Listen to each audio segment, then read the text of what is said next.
Olha só, agora tem dica de saúde, dica importante, hein, Fabinho, aqui no nosso Mais Vida.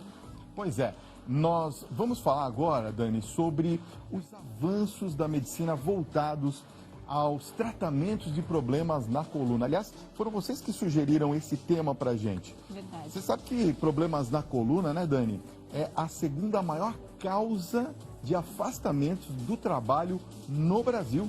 É, o assunto é sério e quem já está aqui para mostrar tudinho pra gente é o médico ortopedista, especialista em coluna, doutor Paulo Cavalli. Então, doutor, seja muito bem-vindo ao nosso Mais Vida. Vamos ajudar os nossos telespectadores. Prazer recebê-lo, doutor. Pois é, doutor, a gente sabe que o número de casos de lesões na coluna permite considerar o quadro de problema de saúde no Brasil grave, como eu falei agora há pouco, um dos maiores em questão de afastamento do trabalho. Eu pergunto, qual que é a sua opinião a respeito desse assunto? O brasileiro, em geral, faz tudo que não pode com a coluna, depois sai reclamando? Boa noite. Boa noite. Então, assim, na verdade, esse problema de afastamento, o acometimento de alguma lesão na coluna vertebral, realmente é um problema de saúde pública.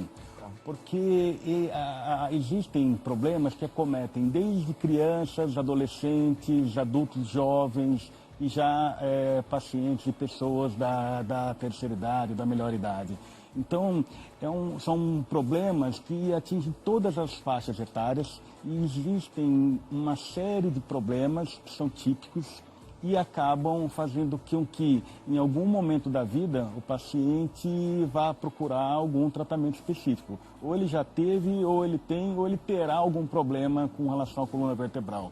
E mais ainda, com o aumento da perspectiva da perspectiva de vida da nossa população brasileira. A nossa população está deixando de ser uma população jovem e está aumentando a população de idosos.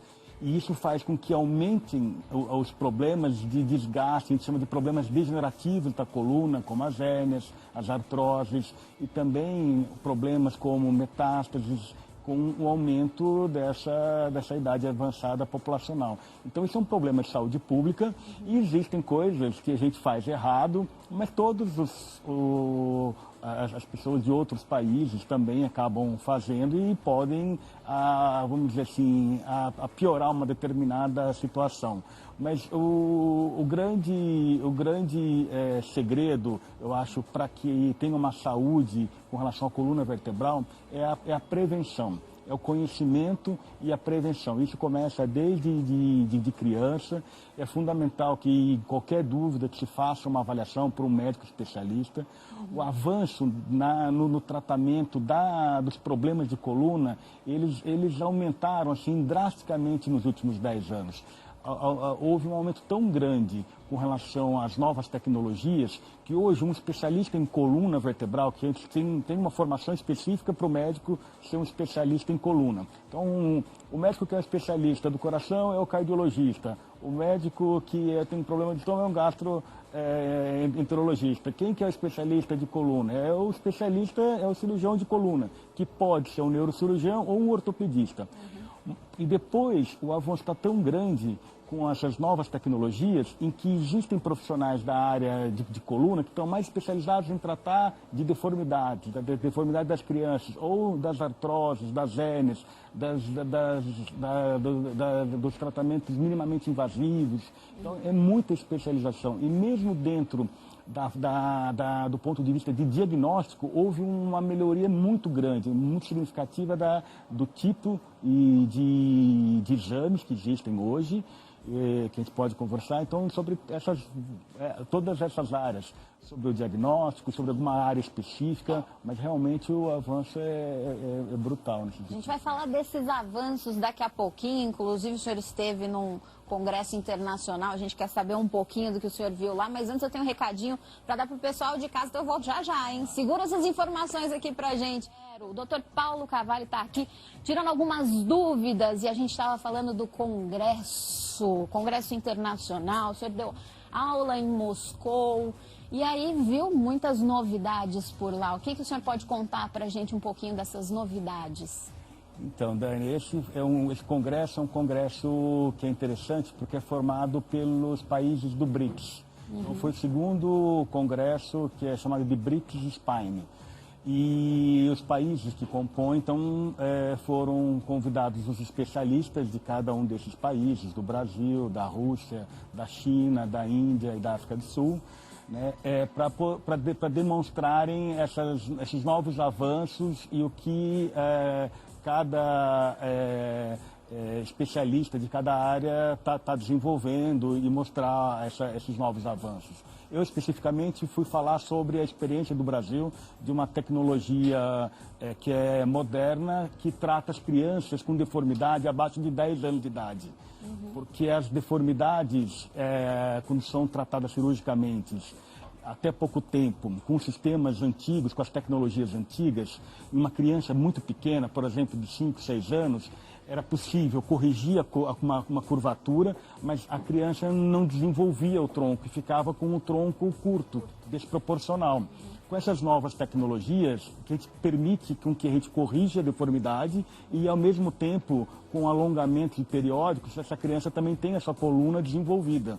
Então, essa é uma tecnologia que está sendo cada vez mais desenvolvida, existem uma diversidade delas, e eu, especificamente, fui representar o Brasil mostrando essa nova tecnologia. Mas nós vimos uma série de outras tecnologias que nós temos aqui no Brasil, os países de ponta estão realizando, como as cirurgias minimamente invasivas, que ainda é uma porcentagem ainda pequena, não são todas as cirurgias de coluna que podem ser realizadas através de vídeos ou com sistemas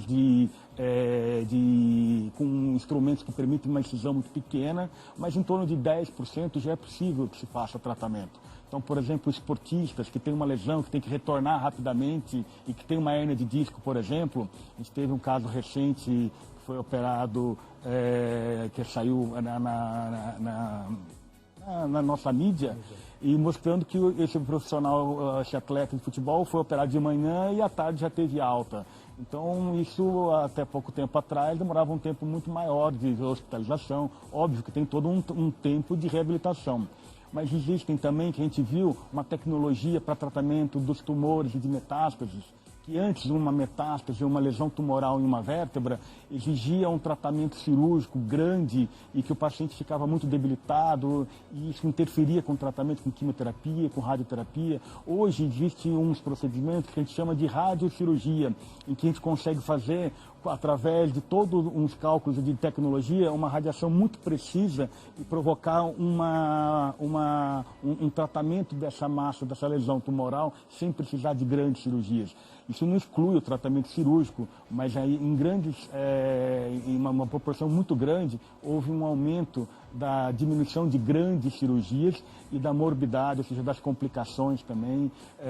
Do ponto de vista do tratamento de outras deformidades do adulto, existem tecnologias que permitem também que haja uma descompressão do canal naqueles pacientes mais idosos que têm dor na coluna, com dificuldade para andar. Ou seja, houve avanços em uma série de áreas e de setores da coluna, né, Fábio? Por falar em acidentes, a utilização do cinto de segurança no nosso dia a dia, ela reduz a incidência de situações na coluna, ou seja, de lesões na coluna? Ela reduz, assim, drasticamente. É impressionante, assim, é fundamental o uso do cinto de segurança. Havia uma incidência muito grande de fraturas na região torácica e lombar antes do uso do cinto de 3 pontos. Certo. Mesmo aquele cinto que se usava, só aquele de alça abdominal, não era eficiente. Com o advento do cinto de 3 pontos, isso fez com que, praticamente, se a pessoa utilizar de uma maneira correta, é muito difícil de que num acidente acabe evoluindo com uma fratura da coluna toracolombar. Só que aí teve o problema da coluna cervical, que ficava protegida a região toracolombar, mas a região cervical não. E aí o advento do airbag fez com que realmente diminuísse drasticamente o que a gente chama do chicote, que é o movimento abrupto e que provocava as lesões, o que a gente chama as lesões raquimedulares na nossa coluna. e já foi há muito tempo atrás, já há mais de uma década, de 10 anos atrás, uma das maiores incidências ou de fratura na coluna ou acidente automobilístico, e hoje já não é mais a causa mais comum. A causa mais comum de lesão é a quedas de altura, como pessoas que trabalham em pontes ou em prédios e têm quedas, e a outra são ferimentos por arma de fogo, que é a segunda maior incidência. Então, assim, o uso do cinto de segurança realmente mudou completamente a história das fraturas aí na coluna vertebral. Então, é um grande avanço, né? A gente está falando de acidente, o senhor falou de queda também, né? E a questão de transporte também das pessoas, no caso de acidente, é muito importante, porque a gente vê direto casos de pessoas que pegam pelos braços, pelas pernas e de repente deixam a cabeça jogada ali, né? Tem que tomar muito cuidado com isso também, né? Uma diferença muito grande. A assistência, ela toda é feita de uma maneira padronizada, Dani, de maneira a preservar aquilo que o paciente teve no momento. Se já teve uma lesão, não agravar aquela lesão ainda mais. E tentar preservar e dar condição para que se chegue a um centro de referência e tenha o tratamento adequado e que possa ter uma recuperação de uma determinada lesão. Porque muitas vezes ele não teve uma lesão completa e no manuseio e no transporte inadequado, aí pode complicar uma lesão que ele não tinha. E aí acabam realmente... então, essa padronização e essa conduta de esperar o SAMU, ou seja, pessoas que são credenciadas realmente a fazer um resgate da maneira apropriada. Faz total diferença. Não mexer, deixar imobilizado, preservar o posicionamento da coluna cervical, não ficar manipulando, da mesma maneira colocar uma superfície rígida toda a parte toracolombar, para que não haja nenhuma mobilidade ali. E preservar até que seja feito o diagnóstico de uma determinada lesão. Perfeito. Daqui a pouquinho a gente continua com o Dr. Paulo Cavalli aqui falando sobre coluna. Daqui a pouquinho ele vai mostrar também aqui, ele trouxe um material muito bacana. Vamos continuar com esse papo muito bom, né, Dani? Tem muita gente, inclusive, participando no nosso WhatsApp, né? Sim, quer ver? Temos Você pode mandar sua mensagem também. Aqui. A gente recebeu até uma radiografia. Cadê? Pois Vou é. deixar aqui, ó. Vamos mostrar o pessoal. Opa! Fui colocar o brilho aqui na tela, apaguei tudo. Ó, recebemos aqui do Newton, mandou até ó, a foto da coluna dele aqui. Ele falou assim, ó, eu sou segurança, trabalho em pé 12 horas, fico muito tempo sentindo dores fortes na coluna e do tipo que não consigo ficar em pé ali, de tão forte. Fiz exames, nada constou, o que eu devo fazer? Mas aí já fica a pergunta, doutor, por que adulto sente tanta dor nas costas, hein? Então, existem várias causas, né? E com relação ao Newton, né? Sim, precisa ser avaliado, investigado por um especialista, fazer todos os exames necessários aí. Mas de uma maneira geral, o que ocorre assim, primeiro é o problema da ergonomia que a gente fala. Será que essa pessoa, esse profissional está trabalhando em condições ideais? Ou seja, se ele está sentado adequadamente, a cadeira é apropriada, porque existem várias regras do ponto de vista de se manter uma postura, desde a altura em que as pernas ficam com relação à cadeira, a uma determinada mesa, se fica em pé, em que posição que fica, se há um intervalo para que haja um descanso de determinados grupos musculares, tudo isso deve ser orientado pelo médico do trabalho. Mas é muito comum. Primeiro, então, com relação às atividades, que precisa ser realmente o ambiente que a pessoa trabalha. Outro, o condicionamento físico. Nós, como qualquer outro profissional e como um atleta, nós temos que ter um condicionamento físico que dê à nossa atividade condições de que seja realizado sem sobrecarga muscular e nem ligamentar. Então, muitas vezes a pessoa, mesmo ficando sentado muito tempo, não significa que os músculos não estão trabalhando. Pelo contrário, eles estão trabalhando, só que muitas vezes eles não estão condicionados. Então, o condicionamento físico, Fábio e Dani, é fundamental. Outra coisa que muitas pessoas, bom, às vezes ela tem ergonomia, está tudo certinho no trabalho, ela tem um condicionamento físico, mas aí tem a questão do transporte. Ou vai no metrô e está numa posição totalmente inadequada, espremido, ou está torto, fica numa posição, numa postura inadequada. Então, ou seja, cada etapa ao longo de todo o dia, ou seja, tem que ser checado se está com uma postura e se está sendo feito de uma maneira, porque senão, Dani, vai ter e vai desencadear dor. E geralmente essas dores são por fadiga, são por sobrecarga e que tem, na grande maioria das vezes, tratamento e é relativamente simples, mas precisa ser bem orientado e ter uma... de um profissional, Exato. Muito bem, né? Olha, a gente tem tantas perguntas, acho que o doutor Paulo tem que voltar outro dia para tirar todas as dúvidas. Muito obrigada pela sua presença aqui hoje, doutor Paulo. E quem quiser entrar em contato com ele, ó, o site é drpaulocavalli.com.br, no Instagram, Dr. Paulo Cavalli, e no Facebook também, Dr. Paulo Cavalli, para você acompanhar um pouco mais, tirar suas dúvidas e ficar antenado aí, ligado com todas as novidades. Muito obrigada, viu, doutor? Espero que o senhor volte em breve para a gente poder mostrar mais essa coluna aqui, tirar todas as dúvidas.